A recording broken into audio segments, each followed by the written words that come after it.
Assalamualaikum warahmatullahi wabarakatuh. Innal hamdalillah nahmaduhu wa nasta'inuhu wa nastahdihi wa nastaghfiruh wa natubu ilaihi wa natawakkalu alaihi wa na'udzu billahi min shururi anfusina wa sayyiati a'malina. Man yahdihillahu fahuwal muhtad wa man yudlil falan tajida lahu waliyyan murshida. Ashhadu an la ilaha illallah wahdahu la syarika lah wa anna sayyidana Muhammadan abduhu wa rasuluh wa safiyyuhu min khalqihi wa habibuh ballagha risalah wa adda al-amanah wa nasaha al-ummah wa kashafa al-ghummah wa jahada fillahi haqqa jihadihi hatta atahu al-yaqin. Allahumma salli ala sayyidina Muhammad wa ala alihi wa sahbihi wa barik wa sallim, amma ba'd. Muslimin muslimat, sahabat pendengar IKIM yang dirahmati Allah, marilah sama-sama kita rafakkan kesyukuran kehadrat Allah di atas segala nikmat yang Allah Ta'ala kurniakan kepada kita, terutamanya nikmat iman dan Islam. Dan marilah sama-sama kita bersyukur dengan mentaati segala perintah Allah, melaksanakan segala suruhannya dan menjauhi segala larangannya. Mudah-mudahan Allah Subhanahu wa Ta'ala sentiasa memberikan taufik dan hidayah kepada kita, menerima segala amal ibadah kita, mengampunkan segala dosa, kesalahan dan kesilapan kita, dan mudah-mudahan Allah golongkan kita dalam kalangan hamba-hambanya yang bersyukur. Muslimin muslimat yang dirahmati Allah, kita berada pada ayat yang ke-120 daripada suratil An'am. Allah berfirman, A'udzu billahi minasyaitonir rajim. وَذَرُوا ظَاهِرَ الْإِثْمِ وَبَاطِنَهُ إِنَّ الَّذِينَ يَكْسِبُونَ الْإِثْمَ سَيُجْزَوْنَ بِمَا كَانُوا يَقْتَرِفُونَ. Yang bermaksud, dan tinggalkanlah kamu akan dosa yang nyata dan dosa yang tersembunyi, kerana sesungguhnya orang-orang yang berusaha melakukan dosa, mereka akan dibalas dengan apa yang mereka telah lakukan. Muslimin muslimat yang dirahmati Allah, dalam ayat ini Allah Subhanahu wa Ta'ala memerintahkan kita sebagai hamba-hambanya agar kita meninggalkan apa sahaja dosa, sama ada yang zahir maupun yang batin. Allah berfirman, وَذَرُوا ظَاهِرَ الْإِثْمِ وَبَاطِنَهُ. Bermaksud, maka tinggalkanlah olehmu akan segala bentuk maksiat, sama ada maksiat itu dilakukan secara sembunyi ataupun yang dilakukan secara terang-terangan, ataupun maksiat yang dilakukan oleh anggota zahir maupun maksiat yang dilakukan oleh anggota batin, iaitu hati. Kerana Allah Subhanahu wa Ta'ala itu Tuhan yang maha mengetahui, yang tidak akan tersembunyi daripadanya apa sahaja yang dilakukan oleh hamba-hambanya.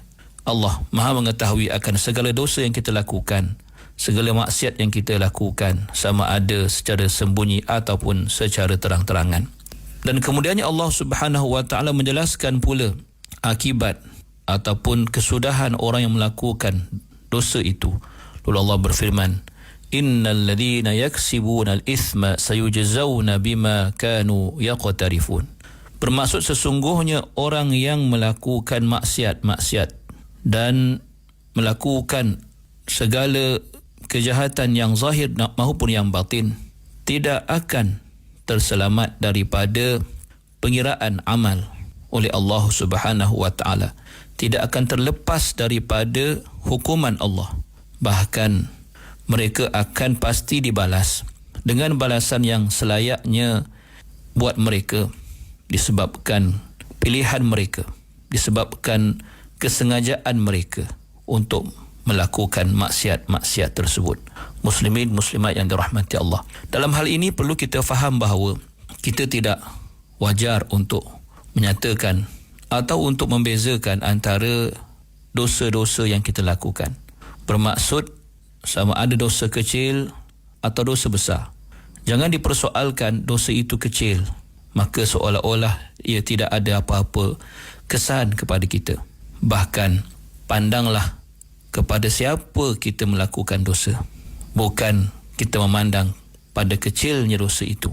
Muslimin muslimat yang dirahmati Allah. Seterusnya mari kita lihat ayat yang ke-121 daripada surah Al-An'am. Allah berfirman, A'udzu billahi minasyaitonir rajim.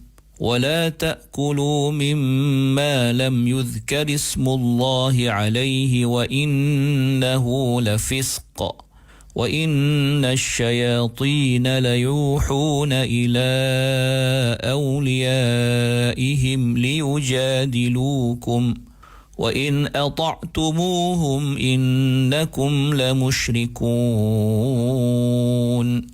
Yang bermaksud, dan janganlah kamu makan daripada sembelihan binatang-binatang halal yang tidak disebut nama Allah ketika menyembelihnya, kerana sesungguhnya yang demikian itu adalah perbuatan fasik, yang ini berdosa. Dan sesungguhnya syaitan-syaitan itu membisikkan kepada pengikut-pengikutnya supaya mereka membantah, yakni menghasut kamu. Dan jika kamu menurut hasutan mereka, yakni untuk menghalalkan yang haram itu, sesungguhnya kamu tetap menjadi orang-orang musyrik. Muslimin, muslimat yang dirahmati Allah Subhanahu wa taala. Setelah Allah memerintahkan orang-orang yang beriman untuk makan daripada sembelihan yang halal yang hanya disebutkan nama Allah ketika penyembelihannya, maka di dalam ayat ini Allah dengan jelas atau secara terus melarang orang-orang beriman agar jangan makan daripada sembelihan binatang-binatang yang walaupun halal dimakan tetapi kerana ia tidak disembelih atau tidak disebut nama Allah ketika disembelih. Maka Allah berfirman, wala ta'kulu mimma lam yuzkar ismullahi alaih. Janganlah kamu makan wahai orang-orang yang beriman apa juga jenis haiwan, termasuklah haiwan, khasnya haiwan yang halal dimakan. Janganlah kamu makan haiwan-haiwan itu apabila ia tidak disebut nama Allah tatkala disembelih. Sebaliknya disebut nama selain daripada nama Allah. Kerana perbuatan itu adalah lafisq, iaitu sesungguhnya memakan haiwan-haiwan yang disembelih itu, iaitu haiwan yang tidak disebut nama Allah ketika sembelihannya, adalah suatu kefasikan, iaitu khurujun an ta'atillah, terkeluar daripada ketaatan kepada Allah, dan merupakan suatu perbuatan yang cenderung kepada perbuatan yang buruk di sisi Allah. Betapa pentingnya hal ini dan betapa signifikannya penyembelihan yang dilakukan dengan menyebut nama Allah Subhanahu wa taala berbanding dengan sembelihan yang tidak disebut nama Allah tatkala penyembelihannya. Maka perkara ini perlu menjadi keprihatinan orang-orang yang beriman sebagai bukti ketaatan mereka kepada perintah Allah Subhanahu wa taala, walaupun dalam hal yang melibatkan sembelihan atau melibatkan makanan yang mereka masukkan ke dalam perut mereka. Muslimin, muslimat yang dirahmati Allah. Seterusnya Allah mendedahkan kepada kita tentang punca yang menyebabkan golongan musyrikin bersikap suka mempertikaikan atau suka mempersoalkan hal-hal yang berkaitan dengan sembelihan ini. Lalu Allah berfirman, wa inna syayatina layuhuna ila awliyaihim liyujadilukum. Bermaksud sesungguhnya iblis dan syaitan sentiasa melakukan was-was, iaitu menanamkan keraguan kepada siapa? Kepada awliyaihim, kepada pengikut-pengikutnya, iaitu dalam kalangan orang musyrikin. Untuk apa? Liyujadilukum, agar mereka bermujadalah, berdebat, mempersoalkan, melakukan argumentasi terhadap apa yang mereka suka lakukan, iaitu dalam menghalalkan bangkai dan dalam apa juga perkara yang merupakan kebatilan yang sengaja mereka momokkan kepada orang-orang Islam. Wa in ata'tumuhum, dan sekiranya kamu wahai orang Islam, orang muslimin, orang beriman terpengaruh dengan ajakan mereka yang di belakangnya itu adalah was-was daripada syaitan, iaitu dalam menghalalkan apa yang diharamkan Allah ke atas kamu, innakum la musyrikun, lalu kamu akan terjebak lalu menjadi dalam kalangan orang musyrikin seperti mereka. Berkata Imam Ibn Kathir, iaitu apabila kamu keluar ataupun berubah arah daripada perintah Allah dan daripada syariat Allah, kamu berubah, kamu mengalihkan pendirian kamu kepada yang lain daripada apa yang telah Allah tetapkan, Maka inilah yang dimaksudkan dengan kesyirikan itu. Seperti mana Allah firmankan, ittakhadhu ahbarahum wa ruhbanahum arbaban min dunillah, dalam surah Taubah ayat yang ke-31, yang bermaksud mereka menjadikan pendeta-pendeta mereka dan ahli-ahli agama mereka sebagai pendidik-pendidik selain daripada Allah. Muslimin muslimat yang dirahmati Allah Subhanahu wa taala. Imam Tirmizi dalam mentafsirkan ayat ini dia meriwayatkan daripada Adi bin Hatim bahawa beliau berkata, "Ya Rasulullah, wahai Rasulullah, ma abaduhum, mereka tidak menyembah mereka." Maksud tidak menyembah syaitan. Faqala bala innahum ahallu lahum al-haram wa harramu alaihim al-halal fattaba'uhum fadzalika ibadatuhum iyahum. Ya benar, mereka tidak menyembah secara langsung, tetapi apabila mereka telah menghalalkan yang haram bagi mereka dan mengharamkan yang halal bagi mereka, lalu mereka turut atau menuruti dan patuh kepada ajakan syaitan, maka itulah yang dimaksudkan penyembahan mereka terhadap syaitan itu sendiri. Muslimin muslimat yang dirahmati Allah. Dengan ini, ayat ini telah menjadi dalil kepada ulama yang berpandangan bahawa penyembelihan itu tidak halal atau haram. Sebaik sahaja ia tidak disebut nama Allah tatkala penyembelihannya, walaupun si penyembelih itu adalah seorang Muslim. Para fuqaha telah berselisih pandangan dalam hal ini dan ada 3 pandangan. Pertama, yang mengatakan bahawa tidak halal sembelihan yang ditinggalkan sebutan nama Allah ketika penyembelihannya, sama ada dilakukan secara sengaja atau tidak sengaja ataupun terlupa menyebut nama Allah, maka tidak halal untuk dimakan. Ini merupakan pandangan Ibn Umar, Nafi', Amir dan Asy-Sya'bi serta Muhammad ibn Sirin dan juga Daud al-Zahiri.